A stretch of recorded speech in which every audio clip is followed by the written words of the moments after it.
नाज़रीन, ख़बर शामिल कंदा हलूं सकरंड मां। एसडीएन न्यूज़ जे रिपोर्टर सोहेल चांडियो जे रिपोर्ट मुताबिक़ सकरंड एंटी करप्शन पारां रिश्वत ख़त्म करे नई नस्ल खे बचाइण वारी मुहिम में शहीद बेनज़ीराबाद जे डिप्टी डायरेक्टर मीर नादर अली अबड़ो पारां नेशनल प्रेस क्लब सकरंड पहुची साफ़ियुनि सां गॾिजी सकरंड में करप्शन मिटायो मुल्क बचायो जागरता मुहिम हलाईंदे हर आम माण्हू में पंफलेट विरहाईंदे जागरता आगाही ॾींदे चयो त असां पंहिंजा जाइज़ मसाला रिश्वत बिना हल कराए सघूं था, पर अफ़सोस जो हिते रिश्वत खां सवाइ को बि कमु नथो थिए।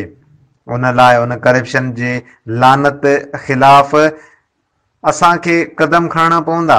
उन में आम माण्हुनि जी ज़रूरत आहे। अवाम खे घुर्जे त सिधी तरह करप्शन ख़िलाफ़ असां सां राब्ते में अचनि त जीअं करप्शन जी लानत खे ख़त्म करे सघूं।